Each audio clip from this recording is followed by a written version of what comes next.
Good morning all of you.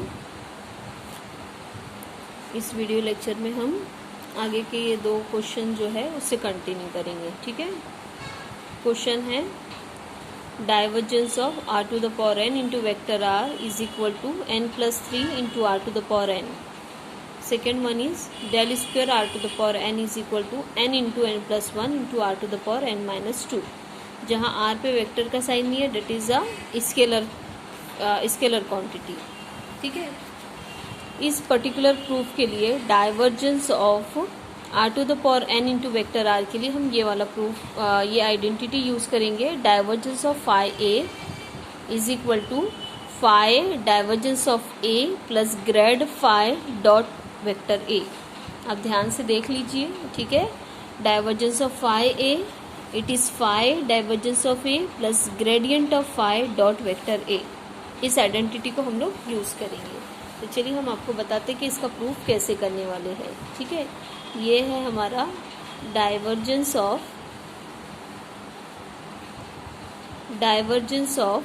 r to the power n into vector r। ठीक है। This is just like phi और ये है vector a।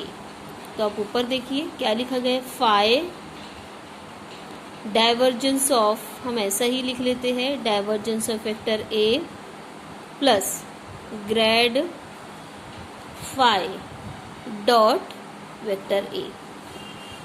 ठीक है। ओके। अब देखिए डाइवर्जेंस ऑफ वेक्टर r, अभी हमने पिछले वीडियो में इसका प्रूफ लिखे हैं। Its value is 3। ठीक है। और gradient of r to the power n, ये भी हमने वैल्यू आपको बताए हैं ग्रेडियंट जब पढ़ाए थे, n r to the power n-2 into vector r। ठीक है। अब आगे हम देखेंगे r डॉट r की वैल्यू। r डॉट r होता है बेटा स्केलर r स्क्वायर। ठीक है। वो होता है स्केलर r स्क्वायर। तो ये बन जाएगा r स्क्वायर। ठीक है। अगली स्टेप में ये दोनों बनेगा n r to the power n। ठीक है। Now if we take r to the power n as common, uncommon will be n+3। r to the power n को कॉमन ले लीजिए, n+3 आ जाएगा। सो ये हमारा इसका प्रूफ है। ठीक है। चलिए नेक्स्ट देखते हैं del square r to the power n। कुछ इसी के ही जैसे उसका यूज करेंगे, बस ये ध्यान में रखिए del square can be written as del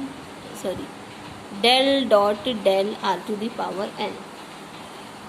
इसको हम क्या लिख सकते हैं, ब्रैकेट लगाए तो भी चलता है, नहीं लगाए तो भी चलता है।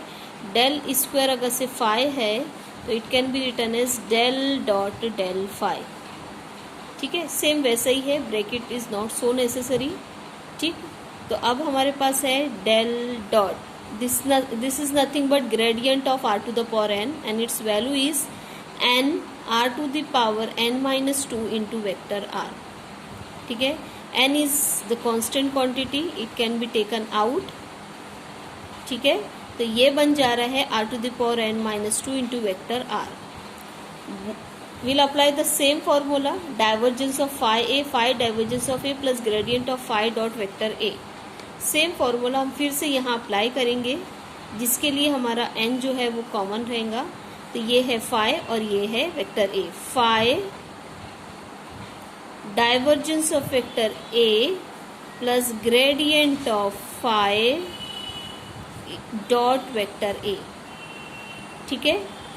उसके बाद इसकी वैल्यू और इसकी वैल्यू जैसे हमने ऊपर सब्स्टिट्यूट किए थे, इसकी वैल्यू पुट किए थे 3, तो यहाँ पे भी हम उसकी वैल्यू पुट करेंगे 3। और यहाँ था gradient of r to the power r to the power n-2 into vector r। Now in place of n we have n-2, तो हम लिखेंगे n-2 r to the power n-2 होता है, तो this will become r to the power n-4 into vector r, और फिर ये dot r as it is. After that r dot r square बन जाएगा। ठीक है। तो ये बनेगा 3r to the power n-2 and this will become r square. Now this too will be r to the power n-2। ठीक है। देखिए r to the power n-2। Now will take r to the power n-2 out. ठीक है। n तो अंदर बच रहा है 3, यहाँ पे से बच रहा है और यहाँ से n-2 बच रहा है। r to the power n-2 हमने आउट कर दिए, ठीक है। सो ये हो जाता है n+1। I think so this is our proof. ये देख लीजिए, ठीक है। चलिए नेक्स्ट क्वेश्चन देखेंगे हम। Now C, in the previous video I told you कि vector v if it is solenoidal vector, its divergence of v vector is equal to 0 होगा। And if vector v is irrotational vector, curl of vector v is equal to 0 रहेगा। ये दोनों आप लोगों को ध्यान में रखना है, इसी पे ही बेस्ड हमारे क्वेश्चन है, ठीक है। Now the question is determine the constant a determine करना है सो डेट द वेक्टर, देखिए क्या वेक्टर है, v वेक्टर की वैल्यू है x+3yi plus y-2zj plus x+az और यहाँ पे k है बेटा, ठीक है, इज सोलेनोइडल। मीन्स आपको गिवन है कि v वेक्टर आपका सोलेनोइडल है। तो अब आप सभी को पता है if v vector is solenoidal, its divergence is equal to 0 लिखेंगे, ठीक है। और ये वैल्यूज हम ये डाइवर्जेंस ऑफ v वेक्टर की यहाँ पे सब्स्टिट्यूट करेंगे, so we can determine the value of a, ठीक है। तो डाइवर्जेंस ऑफ v वेक्टर है, तो डाइवर्जेंस कैसे फाइंड आउट किया जाता है, del by del X of x का कोफिशिएंट, ठीक है, plus del by del y of this y का coefficient and del by del z of this z का कोफिशिएंट, दैट इज k का coefficient, and it is equal to 0 होगा, ठीक है। Partially differentiate करिए, आपको a की वैल्यू फाइंड आउट हो जाएंगी। x का 1, इसका 0, यहाँ y का 1, इसका 0, यहाँ इसका 0 और इसका a हो जाएगा। So the value of a will be -2, ठीक है। इस तरीके से हम फाइंड आउट करेंगे। Now in the next question see what is given, find the value of n find out करना है आपको, for which the vector, see the vector field r to the power n into vector r will be solenoidal, ठीक है। आपको ये solenoidal given है, क्या given है, r to the power n into vector r solenoidal given है। आपको n की वैल्यू फाइंड आउट करना है, ठीक है। आगे का क्वेश्चन ऐसा है कि find also whether the vector field r to the power n into vector r is irrotational और नॉट, ठीक है। फर्स्ट पार्ट में है आपको कि r to the power n into vector r जो है वो सोलेनोइडल है।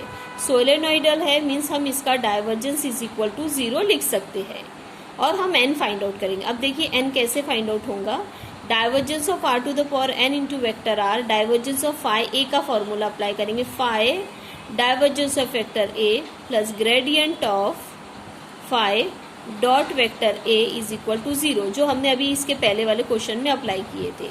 यहाँ पे वो पूरा दिया हुआ है, देखो बेटा, यही हमने किए थे, ठीक है।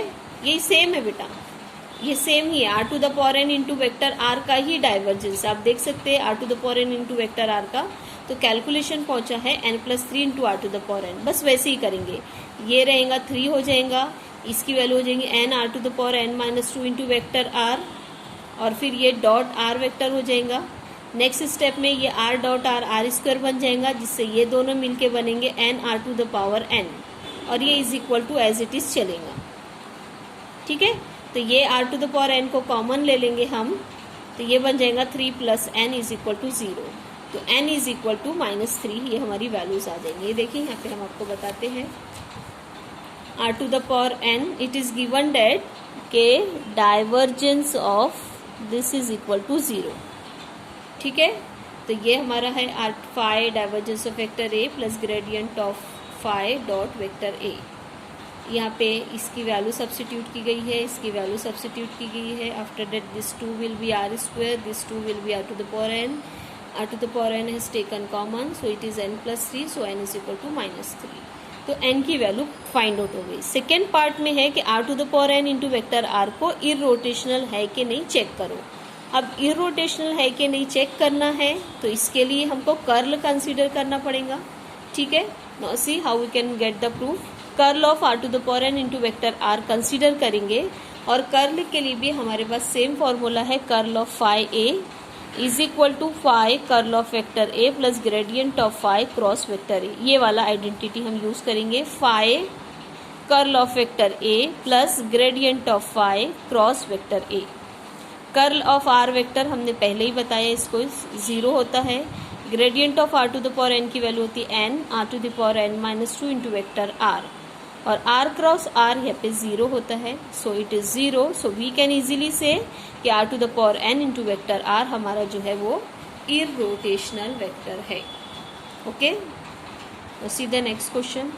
इरोटेशनल पहले पार्ट में सोलेनोइडल गिवन था, एन की वैल्यू फाइंड आउट किए। दूसरे पार्ट में इसको हमको इरोटेशनल है कि नहीं वो शो करना है, तो हमने शो कर दिया। ठीक है, now see the next question. Now see the question, show that vector a is equal to x square minus Y z i plus y square minus x z j plus z square minus x y k is irrotational. ये हमको irrotational है कि नहीं है, ये irrotational है, ये हमको शो करना है। उसके लिए हमने कर्ल ऑफ ए वेक्टर को कंसीडर किए, and as you know that कि the first row curl calculate करने के लिए डिटर्मिनेंट है। डिटर्मिनेंट का फर्स्ट रो फिक्स है, फर्स्ट रो में आता है आई जे के, सेकेंड रो में आता है del by del x, del by del y, del by del z, और थर्ड रो में जिसका कर्ल फाइंड आउट किया जा रहा है उसके आई जे और के का कोफिशिएंट। तो आई का कोफिशिएंट, जे का एंड के का हमने लिख दिए है। Let's see how to determine how to find this curl. ये आई हम लिखते हैं, ये हमने लिखे हैं, इसको हम एलिमिनेट कर देंगे और ये दोनों को ऐसे क्रॉस लेते हैं। ठीक है, तो यहाँ पे इसका y के रिस्पेक्ट में डिफ्रेंसिएशन चाहिए, तो देखिए y के रिस्पेक्ट में इसका 1 होगा, इसका 0 होगा, सो देर इज ओनली -x, ये हमने लिख दिए है। बीच में माइनस साइन आता है और इसका इसके रिस्पेक्ट ऐसा लिया जाता है, तो z के रिस्पेक्ट में इसका डिफ्रेंसिएशन लेना है, इसका 0 होगा, z का 1 होगा, तो -x आएगा, बीच में माइनस साइन रहता है, तो ये बन गया +x।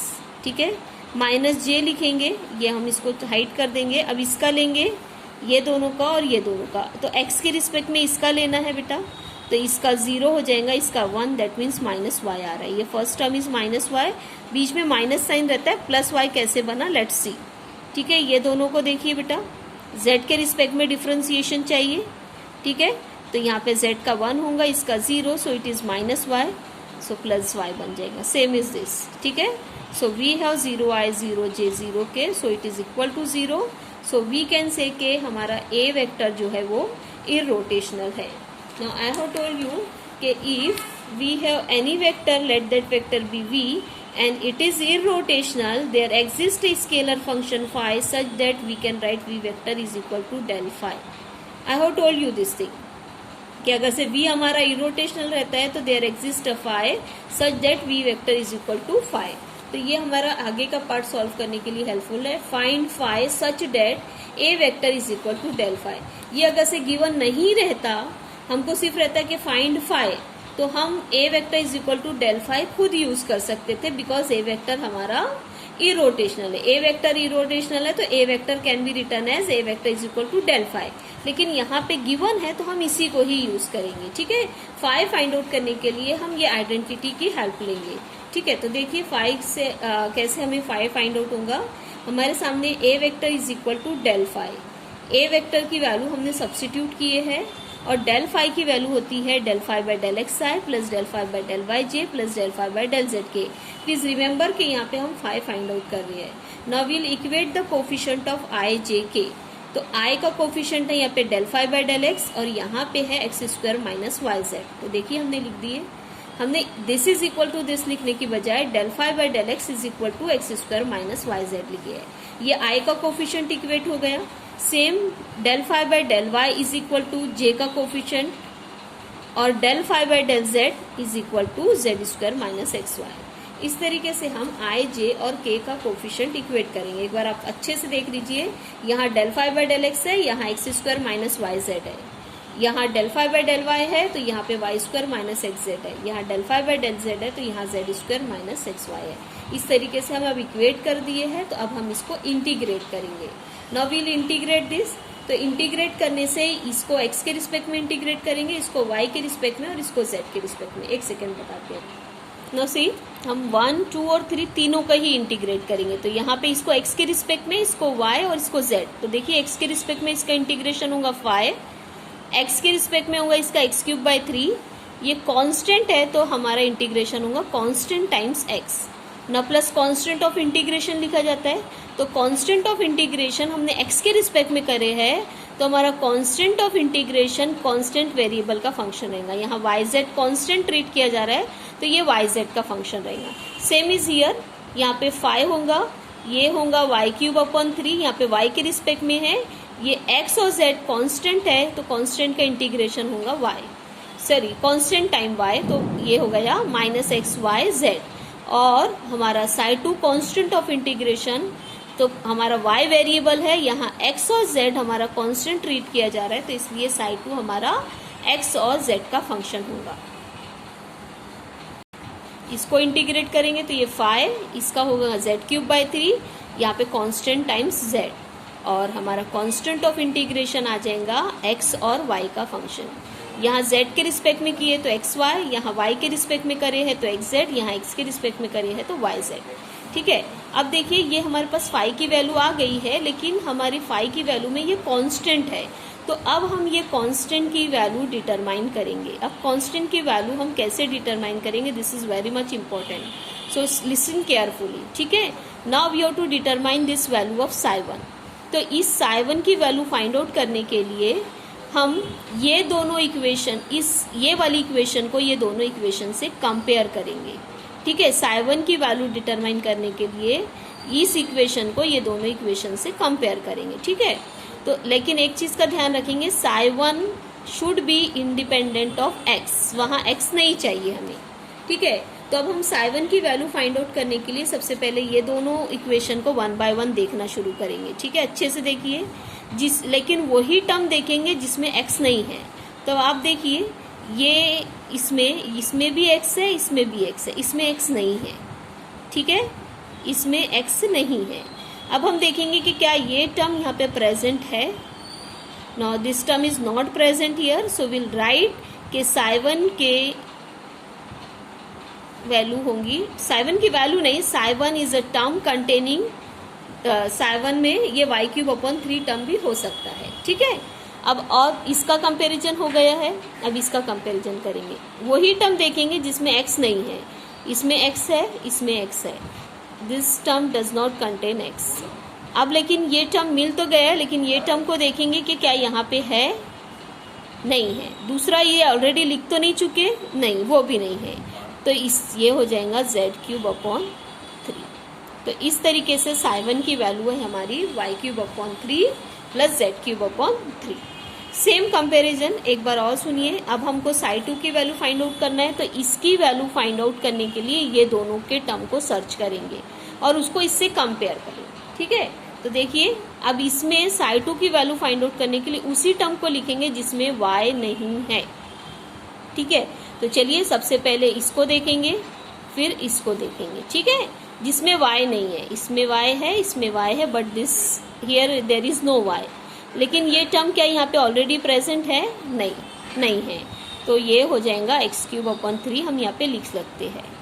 इसका भी कंपैरिजन करेंगे, जिसमें y नहीं है, इसमें भी y है, इसमें भी y है, but here there is no y, और ये टर्म यहाँ पे प्रेजेंट भी नहीं है और लिखे भी नहीं है, ऑलरेडी लिखा नहीं जाना चाहिए उसको, तो ये हो गया x³/3। ना सी वन मोर टाइम्स, इसकी वैल्यू फाइंड आउट करने के लिए अब ये दोनों को हम सर्च करेंगे, वो टर्म जिसमें z नहीं है।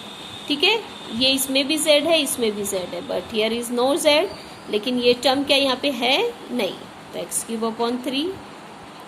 फिर ये इसमें जाएंगे, ये दोनों टर्म में z है, लेकिन हियर इज नो z, सो ये हो जाएगा y³/3, because there is no y³/3।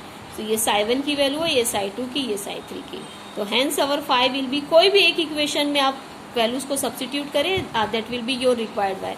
First में पुट करते हैं तो ये बनेगा x³/3 माइनस xyz, और psi1 की वैल्यू है y³/3 प्लस z³/3। आपको यहाँ पे नहीं सब्स्टिट्यूट करना है, आप यहाँ पे रख दीजिए ये वाली में, तो ये आएंगी 5 is equal to y³/3 minus xyz, sorry यहाँ पे z लिखना, और psi2 की वैल्यू पुट कर दीजिए x³/3 z³/3। आपको ये पसंद नहीं है, इसमें पुट कर दीजिए 5 is equal to z³/3 minus xyz, और psi3 की वैल्यू है x³/3 प्लस y³/3। ठीक है, आप देख सकते हैं तीनों वैल्यूज, कोई भी वैल्यू में इक्वेशन को यूज करिए, आप psi1 को सब्स्टिट्यूट करिए या psi2 को यहाँ पे या psi3 को यहाँ पे, आपका phi सेम ही होगा, ठीक है। So in this way we can solve, ये हमारा रिक्वायर्ड phi है। तो इस तरीके से क्वेश्चन रहेगा कि सपोज ए वेक्टर है, ए वेक्टर को आपको इरोटेशनल प्रूफ करना है, तो पहले आप curl of A vector 0 proof बता दीजिए, जैसा कि हमने बताया है डिटर्मिनेंट से, और ये हो जाता है तो you can write a vector is equal to del phi. If it is given in the question तो आपको वही यूज करना है, ठीक है। ओके, तो एक काम करते हैं, यहाँ पे हम लोग रुक जाते हैं। इन the next video I will show you one more question.